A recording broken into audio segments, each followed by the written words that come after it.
नमस्कार दोस्तों, परीक्षा कैंपस प्लेटफॉर्म पर आप सभी का स्वागत है। हिंदी साहित्य के आदिकाल में हम प्रैक्टिस सेट, जिसमें चौथा प्रैक्टिस सेट है, उसको देख रहे हैं। और इसमें जो महत्वपूर्ण प्रश्न हैं, जैसे assistant professor, net JRF, GIC प्रवक्ता, एलटी ग्रेड, इन सब में जो महत्वपूर्ण प्रश्न आए हैं, उन्हीं प्रश्नों को हम लेकर आए हैं, जो परीक्षा के लिए बहुत ही महत्वपूर्ण होंगे। देखते हैं इसमें आज का पहला प्रश्न आपका क्या है। पहला प्रश्न है, हिंदी साहित्य का आदिकाल। हिंदी साहित्य का आदिकाल हिंदी का एक इतिहास ग्रंथ है। इस ग्रंथ के रचनाकार का नाम है। देखिए, ये पुस्तक बहुत ही महत्वपूर्ण है। हिंदी साहित्य का आदिकाल, ये पुस्तक का नाम है। इस ग्रंथ के रचनाकार का नाम आपको बताना है। पहला ऑप्शन है रामचंद्र शुक्ल, दूसरा है नलिन विलोचन शर्मा, तीसरा है हजारी प्रसाद द्विवेदी, चौथा है रामविलास शर्मा। इसमें जो सही उत्तर है हजारी प्रसाद द्विवेदी। हजारी प्रसाद द्विवेदी हिंदी साहित्य आदिकाल के विशेषज्ञ हैं। इन्होंने आदिकाल पर एक बहुत ही प्रसिद्ध हिंदी साहित्य का आदिकाल नाम से पुस्तक 1952 में जो प्रकाशित हुई, उन्होंने लिखा था। फिर अगला प्रश्न देखते हैं आपका कौन सा है। देखिए, राजस्थानी भाषा और साहित्य पुस्तक के लेखक कौन है, आपको बताना है। जैसे ये सब पुस्तकें बहुत ही महत्वपूर्ण हैं, क्योंकि परीक्षाओं में पूछी जाती हैं। राजस्थानी भाषा और साहित्य, पहला है मुनिजिन विजय, दूसरा है मोतीलाल मुनारिया, तीसरा है टीकम सिंह तोमर, चौथा है पंडित गौरी शंकर हीराचंद ओझा। देखिए, जो इसमें सही उत्तर है मोतीलाल मुनारिया। मोतीलाल मुनारिया आपका सही उत्तर है। जो टीकम सिंह तोमर ने हिंदी वीर काव्य नाम से एक पुस्तक लिखी है, बहुत ही महत्वपूर्ण है, हिंदी वीर काव्य। हिंदी वीर काव्य नाम से इन्होंने एक पुस्तक लिखी है। फिर अगला प्रश्न देखते हैं आपका कौन सा है। किस इतिहास लेखन ने, यानी किस इतिहास लेखन ने अपने इतिहास ग्रंथ में लगभग, लेखन नहीं, यहाँ लेखक होगा, यानी किस इतिहास लेखक ने अपने इतिहास ग्रंथ में लगभग 5000 कवियों का विवरण प्रस्तुत किया है। पहला है मिश्रबंधु, दूसरा है शिव सिंह सेंगर, तीसरा है आचार्य रामचंद्र, आचार्य लिखा है लेकिन आचार्य है यहाँ, आचार्य रामचंद्र शुक्ल। उसके बाद है सर जॉर्ज गियर्सन। इसमें जो सही उत्तर है आपका मिश्रबंधु। मिश्रबंधु ने 4591 कवियों का, लगभग 5000 कवियों का इन्होंने क्या किया है, उल्लेख किया है अपने इतिहास ग्रंथ। यानी जो मिश्रबंधु विनोद है, वो जो है इनके इतिहास ग्रंथ का नाम है मिश्रबंधु विनोद। 3 भाइयों ने मिलकर लिखा है। गणेश बिहारी, श्याम बिहारी और सुखदेव बिहारी मिश्र, तीनों लोगों ने मिलकर इस मिश्रबंधु विनोद की रचना की है, जिसमें लगभग 5000 कवि, 4591 कवियों का लगभग उल्लेख है। फिर अगला प्रश्न देखते हैं आपका कौन सा है। इतिहास लेखन की सबसे विकसित पद्धति है। देखिए, यह बहुत ही महत्वपूर्ण क्वेश्चन है, पूछा जाता है। इतिहास लेखन की मैंने कई पद्धतियों को बताया था। इसमें सबसे पहला ऑप्शन विधेयवादी पद्धति, दूसरा है वर्णानुक्रम पद्धति, तीसरा है कालानुक्रम पद्धति, चौथा है समाज शास्त्रीय पद्धति। इसमें जो सही उत्तर है आपका वो विधेयवादी। विधेयवादी ये जो है बहुत ही विकसित पद्धति है। इसको आचार्य रामचंद्र शुक्ल ने अपनाया है। इन्होंने जो हिंदी साहित्य का इतिहास 1929 में हिंदी सप्ताहसागर की भूमिका के रूप में प्रकाशित हुआ था, ये जो है विधेयवादी पद्धति की इन्होंने अपनाया, और एक वैज्ञानिक पद्धति कही जाती है। इस पद्धति से इन्होंने अपने इतिहास ग्रंथ को लिखा है। फिर अगला प्रश्न देखते हैं आपका कौन सा है। भारतीय साहित्य की भूमिका के लेखक कौन हैं, आपको बताना है। भारतीय साहित्य की भूमिका के लेखक हैं, पहला ऑप्शन दूधनाथ सिंह, दूसरा है रामदरस मिश्र, तीसरा है रामविलास शर्मा, चौथा है कोई नहीं। ये जीआईसी प्रवक्ता में पूछा गया प्रश्न है 2017 में। ये बहुत ही महत्वपूर्ण है। रामविलास शर्मा का उत्तर सही है, क्योंकि इन्होंने भारतीय साहित्य की भूमिका, भारतीय से अब हिंदी साहित्य की भूमिका अगर आ जाए तो वहाँ हजारी प्रसाद द्विवेदी हैं। अगर भारतीय साहित्य की भूमिका रहे, रामविलास शर्मा। जैसे मैंने कहा कि भाई अगर हिंदी साहित्य की भूमिका, अगर हिंदी साहित्य की भूमिका रहता है तो हजारी प्रसाद द्विवेदी का इतिहास ग्रंथ है। अगर भारतीय साहित्य की भूमिका, लोग इसमें कंफ्यूज होते हैं क्योंकि दोनों नाम मिलते जुलते हैं, और भारतीय रामविलास शर्मा, हिंदी साहित्य की भूमिका हजारी प्रसाद द्विवेदी। फिर अगला प्रश्न देखते हैं आपका कौन सा है। हिंदी साहित्य का आरंभ 693 ईस्वी से मानने वाले इतिहासकार इनमें से कौन है? पहला है रामचंद्र शुक्ल, दूसरा है हजारी प्रसाद द्विवेदी, तीसरा है राम कुमार वर्मा, चौथा है डॉक्टर नगेंद्र। इसमें जो सही उत्तर है राम कुमार वर्मा। डॉक्टर राम कुमार वर्मा ने हिंदी साहित्य का जो आरंभ 693 ईस्वी से माना है। इनका हिंदी साहित्य का जो आलोचनात्मक इतिहास है उसी में इन्होंने, क्योंकि अधूरा इतिहास उसी में 1938 में लगभग लिखा गया, वो जो है उसी में इन्होंने जो आदिकाल का आरंभ है 693 ईस्वी से माना है इन्होंने। फिर अगला प्रश्न देखते हैं आपका कौन सा है। 7वां प्रश्न है वर्णानुक्रमानुसार लिखा गया हिंदी साहित्य के इतिहास का प्रथम ग्रंथ निम्नलिखित में से कौन सा है? पहला है 252 वैष्णवन की वार्ता, दूसरा है इस्तवार दाला लितरेत्यूर एंदोई, यहाँ आधाना है एंदोई एंदुस्तानी यहाँ भी। तो ये फिर उसके बाद है 84 वैष्णवन की वार्ता, फिर कविमाला। इसमें जो सही उत्तर है आपका ये बी उत्तर आपका सही होगा। ये गारसा दतासी की रचना है इस्तवार दाला लितरेत्यूर एंदोई ये हिंदुस्तानी। ये फ्रेंच भाषा में लिखी गई पुस्तक है। हिंदी साहित्य का पहला इतिहास ग्रंथ है जो वर्णानुक्रम पद्धति पर लिखा गया है। बाकी ये जो है 252 वैष्णवन की वार्ता और 84 वैष्णवन की वार्ता, ये जो है भक्तिकाल की रचना है। फिर आगे देखते हैं, निम्नलिखित में से किस लेखक ने कालों की रचनाओं की विशेष प्रवृत्ति के अनुसार उनका नामकरण किया है? पहला है डॉक्टर राम कुमार वर्मा, दूसरा है शिव सिंह सेंगर, तीसरा है डॉक्टर नगेंद्र, चौथा है आचार्य रामचंद्र शुक्ल। इसमें जो सही उत्तर होगा आचार्य रामचंद्र शुक्ल। मैंने पहले ही बताया कि जो इन्होंने इतिहास ग्रंथ लिखा है तो इन्होंने क्या किया है कि वो जो है कालों की रचनाओं को विशेष प्रवृत्ति के आधार पर इन्होंने क्या किया है, नामकरण उसका किया है।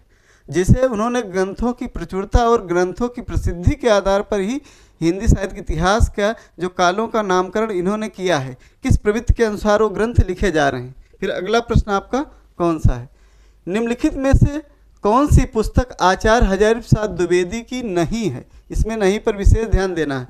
इसमें कौन सी आचार्य हजारी प्रसाद द्विवेदी की पुस्तक नहीं है? पहला है हिंदी साहित्य का उद्भव और विकास, हिंदी साहित्य की आलोचना, हिंदी साहित्य की भूमिका, हिंदी साहित्य का आदिकाल। इसमें जो सही उत्तर है आपका हिंदी साहित्य की आलोचना बी।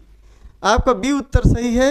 ये तीनों पुस्तक आचार्य हजारी प्रसाद द्विवेदी द्वारा लिखी गई हैं, हिंदी साहित्य का उद्भव और विकास और हिंदी साहित्य की भूमिका, हिंदी साहित्य का आदिकाल। ये तीनों पुस्तक आचार्य हजारी प्रसाद द्विवेदी के बहुत ही महत्वपूर्ण इतिहास ग्रंथ हैं। फिर अगला प्रश्न आपका कौन सा है देखते हैं। हाँ, 10वां प्रश्न है ज्ञान रास के, ये बहुत ही महत्वपूर्ण वो है आपका कथन है, ज्ञान रास के संचित कोश का नाम साहित्य है। ये कई बार पूछा जाता है। साहित्य के संदर्भ में यह कथन किस मनीषी का कथन है, अर्थात किस विद्वान का एक कथन है, आपको बताना है। पहला आचार्य हजारी प्रसाद द्विवेदी, दूसरा पंडित महावीर प्रसाद द्विवेदी, तीसरा पंडित रामचंद्र शुक्ल, चौथा है डॉक्टर नगेंद्र। इसमें जो सही उत्तर है महावीर प्रसाद द्विवेदी, क्योंकि इन्होंने कहा ज्ञान रास के संचित कोश का नाम साहित्य है। इन्होंने साहित्य की परिभाषा इस तरीके से दी थी, किन्होंने आचार्य महावीर प्रसाद द्विवेदी ने। फिर देखते हैं अगला प्रश्न आपका कौन सा है। हिंदी साहित्य के इतिहास काल का विभाजन करने वाले इतिहासकार कौन थे? अर्थात देखिए, हिंदी साहित्य के इतिहास का काल विभाजन करने वाले प्रथम इतिहासकार, यानी पहले, अगर पहला इतिहासकार जिन्होंने पहला प्रयास किया था आदिकाल का जो इतिहास का काल विभाजन करने का, वो कौन से इतिहासकार हैं? पहला ऑप्शन है राहुल सांकृत्यायन, दूसरा जॉर्ज ग्रियर्सन, तीसरा रामचंद्र शुक्ल, चौथा मिश्रबंध। इसमें जो सही उत्तर है आपका जॉर्ज ग्रियर्सन। जॉर्ज ग्रियर्सन ने पहले ही, मतलब इनका जो इतिहास ग्रंथ है the modern vernacular literature of Hindustan, ये जो है उन्होंने अपने इतिहास ग्रंथ में सबसे पहला प्रयास किया था काल विभाजन का। वो जो है 11 भागों में उन्होंने काल विभाजन किया था। भले ही वैज्ञानिक ढंग से ना काल विभाजन किया गया हो, लेकिन वो काल विभाजन का पहला प्रयास ये जो है ग्रियर्सन महोदय करते हैं। देखते हैं अगला प्रश्न आपका कौन सा है। रामचंद्र शुक्ल के वीरगाथा काल को आदिकाल किसने कहा है? पहला है ऑप्शन महावीर प्रसाद द्विवेदी, दूसरा शांत प्रिय द्विवेदी, तीसरा हजारी प्रसाद द्विवेदी, चौथा है गणपति चंद्रगुप्त। इसमें जो सही उत्तर है हजारी प्रसाद द्विवेदी। हजारी प्रसाद द्विवेदी ने जो रामचंद्र शुक्ल के वीरगाथा काल को यानी आदिकाल उन्होंने कहा था, यानी आदिकाल का सिर्फ आदिकाल नामकरण करने का श्रेय किसको जाता है? आचार्य हजारी प्रसाद द्विवेदी को। वीरगाथा काल किसने कहा था? रामचंद्र शुक्ल। महावीर प्रसाद द्विवेदी ने बीज बपौन काल कहा था। गणपति चंद्रगुप्त ने क्या कहा था? आरंभिक एवं प्रारंभिक काल इन्होंने कहा था। फिर अगला प्रश्न आपका कौन सा है? 13वां प्रश्न है, कविता कौमुदी के संग्रहकर्ता हैं। पहले हैं श्याम सुंदर दास, दूसरे हैं राहुल सांकृत्यायन, तीसरे हैं नगेंद्र, चौथे राम नरेश त्रिपाठी। इसमें जो सही उत्तर है राम नरेश त्रिपाठी। कविता कौमुदी जैसे उसमें ग्राम गीतों का सोहर जो और भी जैसे जो ग्राम गीत जितने भी हैं उनके संग्रहकर्ता, कविता कौमुदी नाम से उन्होंने संग्रहकर्ता किया था। जितने भी ग्राम गीत होते हैं जो गांव में गाए जाते हैं, नटका भजन सोहर जो भी होते हैं, उनको जो है संग्रह करने का श्रेय जो है राम नरेश त्रिपाठी कविता कौमुदी में किया था। ये 8 भाग में है। देखते हैं अगला प्रश्न आपका कौन सा है। हाँ, मिस्र बंधुओं के अनुसार, देखिए मिस्र बंधुओं के अनुसार हिंदी का प्रथम गद्य लेखक कौन है? जो मिस्र, देखिए सबने अलग अलग माना है। मिस्र बंधु हिंदी का प्रथम गद्य लेखक किसे मानते हैं? पहला है सरहपा, दूसरा गोरखनाथ, तीसरा विद्यापति, चौथा अमीर खुसरो। इसमें जो सही उत्तर है गोरखनाथ। गोरखनाथ को मिस्र बंधुओं ने हिंदी गद्य का प्रथम लेखक माना है, यानी हिंदी का प्रथम गद्य लेखक माना है। अर्थात ये सरहपा क्या थे? सरहपा हिंदी के पहले कवि माने जाते थे और विद्या को मैथिल कोकिल कहा जाता था, और अमीर खुसरो खड़ी बोली के जनक माने जाते थे और गजल के भी जनक माने जाते हैं। फिर अगला प्रश्न आपका कौन सा है?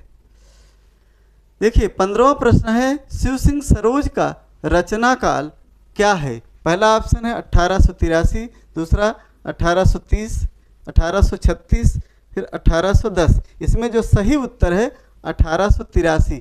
देखिए शिव सिंह सेंगर द्वारा रचित शिव सिंह सरोज का रचना काल 1883 है, क्योंकि यह जो है 1883 में लिखा गया था। किसके द्वारा? शिव सिंह सेंगर द्वारा। शिव सिंह सरोज नाम का ये इतिहास ग्रंथ है। देखते हैं अगला प्रश्न आपका कौन सा है। निम्नलिखित में से किस रचनाकार ने अपने लेखन यानी अपना लेखन गद्य तक ही सीमित रखा है?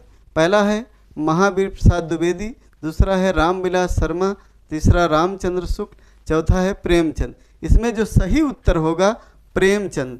प्रेमचंद ऐसे गद्य लेखक हैं जिन्होंने सिर्फ अपना जो है लेखन यानी रचना जो उन्होंने की है सिर्फ गद्य तक ही सीमित रखा है अपने आप को। पद्य में उन्होंने नहीं लिखा है। पद्य में सिर्फ उन्होंने कहानी, उपन्यास, नाटक ये सब चीज़ें उन्होंने लिखी है। बाकी पद्य में जो कविताएं हैं उन्होंने कोई भी कविता मिलता नहीं है उसका उल्लेख। देखते हैं अगला प्रश्न आपका कौन सा है।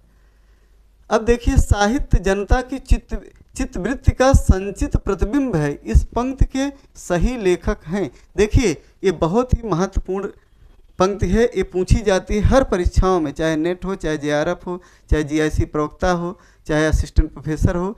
ये पंक्ति कामन जैसे प्रश्न रहता है। पहला ऑप्शन है महावीर प्रसाद द्विवेदी, दूसरा गुलाब राय, तीसरा रामचंद्र शुक्ल, चौथा है प्रेमचंद। इसमें जो सही उत्तर होगा रामचंद्र शुक्ल हैं।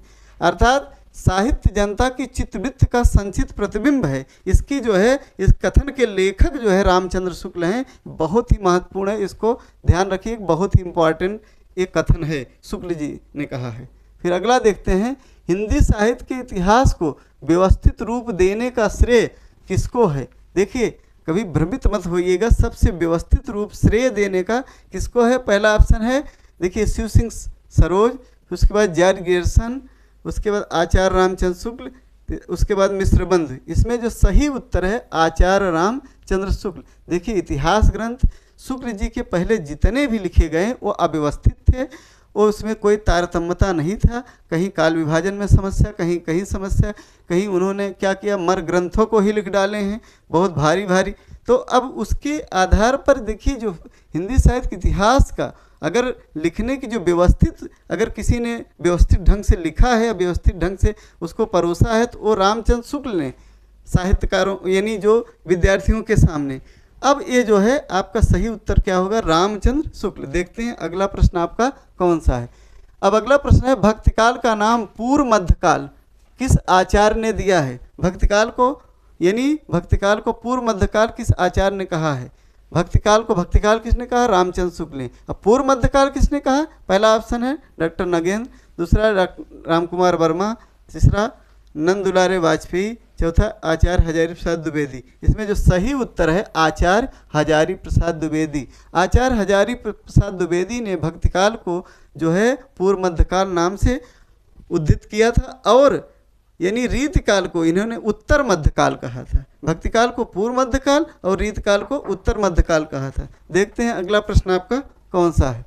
देखिए, मिस्र बंधुओं ने परिवर्तन काल की समय सीमा निर्धारित की है। पहला ऑप्शन है संवत 1890 से संवत 1925 से, फिर उसके बाद संवत 1791 से विक्रम संवत 1889, फिर उसके बाद संवत 1890 ईस्वी से 1925 ईस्वी, उसके बाद फिर 1791 से सन 1800। इसमें जो सही उत्तर है, क्योंकि ये जो है असिस्टेंट प्रोफेसर में पूछा गया प्रश्न है, इसमें जो सही उत्तर ए होगा, क्योंकि इन्होंने पूरा जो है अपना जो विभाजन किया था समय वो काल का, वो जो है संवत में किया था। ये जो यानी 1890 विक्रम संवत से 1925 विक्रम संवत को मिस्र बंधुओं ने क्या कहा था, परिवर्तन काल कहा था।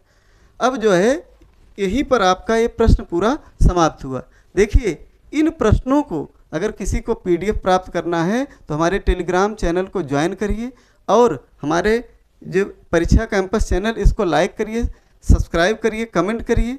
देखिए, मिलते हैं अगले वीडियो में, तब तक के लिए धन्यवाद।